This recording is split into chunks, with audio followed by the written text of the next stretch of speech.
College football is officially back this Saturday. Week 0 is officially here. And to honor that, I'm going to do a game preview between the North Carolina Tar Heels and the TCU Horned Frogs. Now, if you're a regular listener to the channel, you already know what's up, but if you're new to the channel, what it is when I do these game previews, I go down the line of each team's position groups, tell who I think has the better position group, add them up towards the end, and then give 3 keys to the game and leave you to tell me who you think's going to win between these two teams. I want to take this time to say that on these videos I've gotten a lot of love in the past and we want to continue that trend for the future. But without further ado, let's get into the Less is More Sports game preview between the North Carolina Tar Heels and the TCU Horned Frogs. First up, we got the quarterback position, and for this one I went with TCU and starting quarterback Jaden Craig. Now, North Carolina starting quarterback Billy Edwards does have 4 years of experience, but only 1 as a starter.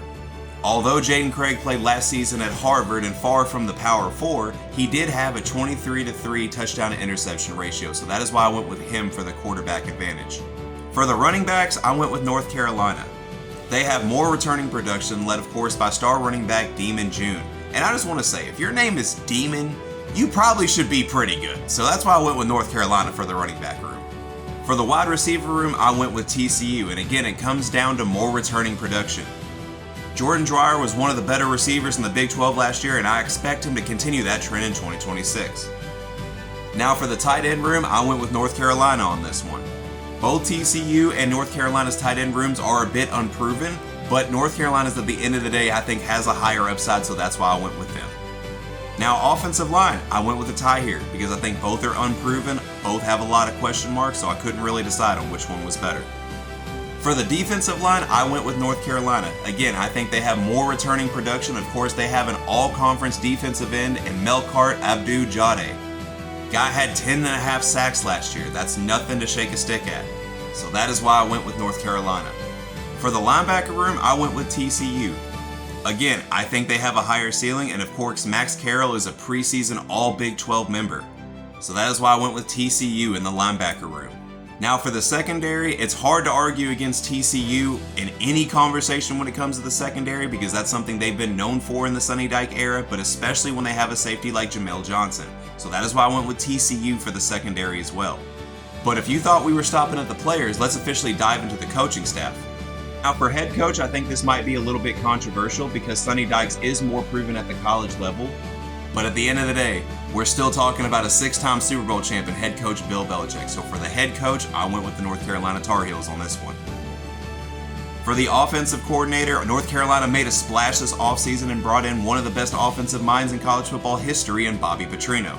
As long as the Tar Heels can keep him away from volleyball players, Bobby Petrino should show why, again, he is one of the best offensive minds in college football.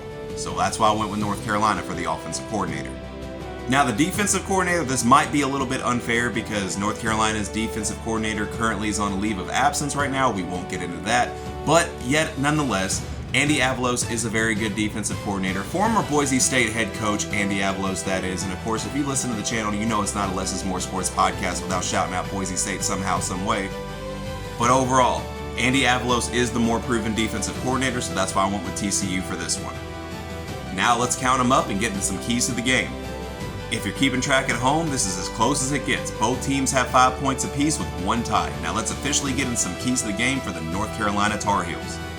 Number 1, North Carolina's got to establish the run. A Bobby Petrino offense always works better under the run, which of course most offenses do, but I digress. But yeah, if Demon June and company can get out and hit the ground running, I think the North Carolina offense could have a lot of success. Number 2 is pretty self-explanatory. Protect Billy Edwards. He's the quarterback, he's the signal caller, he's the guy running the show. I think that one needs no further explanation. And of course, number 3, as I mentioned with the defensive coordinator segment, survive the defensive coordinator absence. Can the North Carolina defense still make plays without their lead play caller calling the shots? Now let's get into TCU. Number 1, they got to ease Jaden Craig in. He has experience at Harvard, he doesn't have experience in the Power 4. Maybe set him up to succeed earlier, build his confidence so that they can pull away late. Number 2, replicate the ground dominance. The last time these teams played, TCU absolutely destroyed North Carolina on the ground. If they replicate that success, a similar outcome may prevail. And number 3, attack North Carolina's defensive uncertainties. North Carolina has a lot of moving pieces on defense. They're not just without their defensive coordinator. It's going to take time to build chemistry on that side of the ball. If TCU can take advantage of that, they can have a lot of success in this game.